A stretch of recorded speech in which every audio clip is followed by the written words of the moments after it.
Hi, I'm the Moonlit Page Turner. Grab your treat, grab your tea, and let's talk books.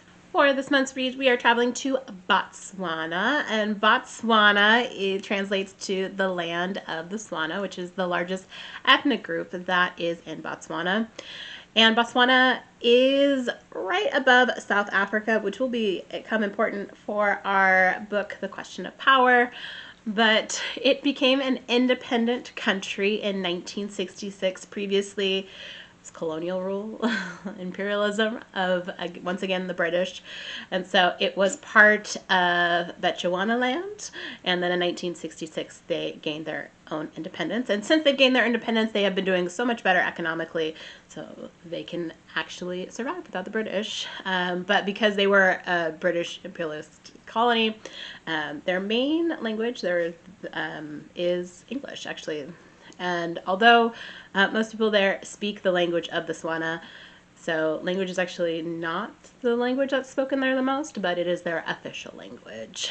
And they are part of the UN, the United Nations. And from going into the reading for these two books that I chose, I actually did know a little bit about Botswana, and the thing that I knew most about it was from the movies The Gods Must Be Crazy, which, if you have not checked out The Gods Must Be Crazy, it was a group effort from both Botswana and South Africa, because they were all kind of part of the same country before they separated. It is definitely still worth checking out. And it is about an indigenous man who has a bottle of Coca-Cola fallen on his head, and he has to sacrifice it or toss it over the end of the earth for the gods. And so it gives you a little bit of culture aspect. So I did know a little bit about Botswana this time going in before reading these two books, but I learned so much more. Before we get into this month's reads, let's get into this month's treats. Now, this is Malva pudding, which is actually what we would call in the States a poke cake. So you make a traditional like white cake, and then eventually, like halfway through, you end up poking holes in it and then pouring over a liquid, and then it gets absorbed. This one is a little bit different though, because this one has jam in it. It asks for apricot jam, so I used an apricot pineapple, a little tropical, and then it is topped with whipped cream. So it's best to serve this one right out of the oven, so it's still a little warm. The whipped cream is sweet, and the cake is sweet. You probably do without, but it's still a great treat. For this month, I chose two books. For Botswana, I have The Careless Seamstress, and this is by TJ Dema. So typically she goes by TJ. And you can see some of her poems actually, and present her poems online on YouTube, which is highly recommended. And this is a poetry read. I really, really like this collection of poetry. It has this motif and symbolism of the seamstress in there, and then we see some inspiration from Greek mythology, which we will also see in our other book as well. And then, like the collection of poetry that I read from Austria, there's a real life person, a poem about Ellen West, who I didn't know anything about. Ellen West lived from 1888 to 1921, where she actually poisoned herself because she was so obsessed with not becoming fat that she was anorexic, then bulimic, and she went through psychotherapy. Her therapist was not so great, and she ended up poisoning herself because she would try to get herself sick in several other ways, and then she ended up dying at the age of 33. So that was something that I didn't know, and the poem is great. The whole collection is fantastic. I'll read you a little bit. And this is about Lethe, which Lethe is a mythical river in Greek mythology, where in the afterlife, if you want to be reborn and relive your experience, you go into the river Lethe, and then you forget about your previous life, so you can live this life anew. But this is the poem Lethe. This is not that river, portico filled with west shadow and sand. This is deciduous memory, and it grates against whatever remains, whatever reasons designs have concealed. Each day concedes there is nothing. Not one thing to take away from here. Yet we make work of shredding everything. Our hands clutching around the river rock tells us that some things stay. rooted in ginkgo on the bank, and why others erode into the current. Come tomorrow, you will not know why you cannot forget. Dogmata of the fairy tale.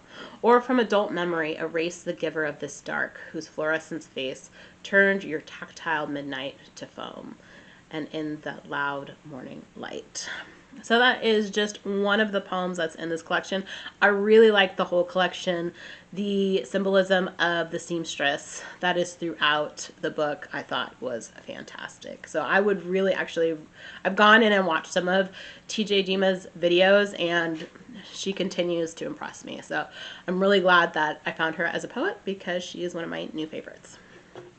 The second book that I chose was A Question of Power, and this is by Bessie Head. Bessie Head is originally from South Africa, which is also why I chose the treat that I did, and then she moves to Botswana. Now, this book is complicated in the fact that it is technically fiction, but it's really semi-autobiographical. Bessie is short for Elizabeth, and our main character is Elizabeth, and we see a lot of similarities.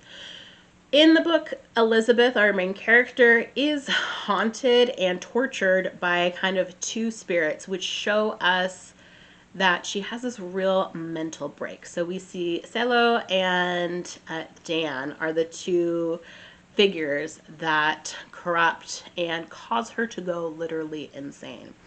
Now, I'm not sure if Bessie had these visions that her character Elizabeth has. She has a complicated history with mental illness. Her mother was institutionalized, as well as Elizabeth's mother in the book. So there are a lot of similarities. So I don't know if Bessie was just trying to work things out in her own mind, or if she was experiencing these things. That's why it's called semi-autobiographical. I was not a huge fan of this book. It did really remind me of Brain on Fire by Susanna Callahan, which is also a biography about, it was a New York Times writer who has an inflammation in her brain that makes her go insane.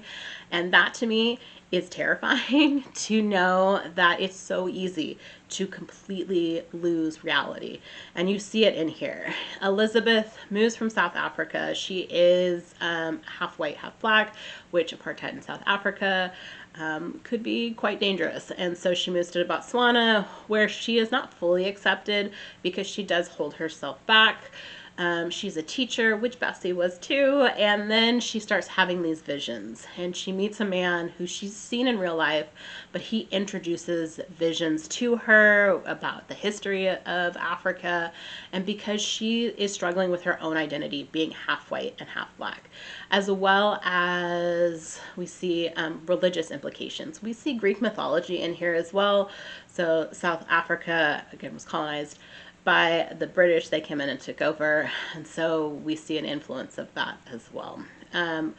Later on, she'll meet the character Dan. Dan, again, is based off of someone that Elizabeth has seen in real life, and he ends up kind of having her explore a little bit of her sexuality and trying to see if she is a real woman, because she's not a full black woman. And so what I took from this book is that it was the internal struggles of a woman that then kind of personified into mental illness. And so I saw religion, I saw identity, I saw feminism, womanhood, it talks about sex and what it's like to being mixed race, but within the compounds of a total mental breakdown, to the part where she is institutionalized. She loses her job as a teacher. She does end up becoming part of this experimental farm co-op where the Dutch came in and was kind of trying to teach the Botswana people to become farmers and grow more of their own, because of the way that Botswana agriculturally is. It's not the greatest place to farm kind of traditional, what Western civilization would be considered traditional crops. But you get that kind of in between all of these nighttime episodes. And so that nighttime episodes tended to take over the book. I was really interested in the daily life of Elizabeth and the way that she interacted with others, and I wanted to see more of that, but then it would be totally wiped out because she would have a weekend episode where she would see Dan or Selo and then be kind of tortured by it. So I wasn't as big a fan of The Question of Power as I was the book of poetry, but it was an interesting take and gave me a kind of a glimpse of a daily life, which I'm always appreciative of. But I probably will not read any more of Bessie's books. She did end up passing away kind of at an early age because of hepatitis, but I don't think I'll be revisiting her. Hey, thanks for stopping by. Next month, we are traveling to the country of Brazil. If you are interested in what we've read in the past or what we're reading in the future, please visit us on Goodreads or Instagram. See you then.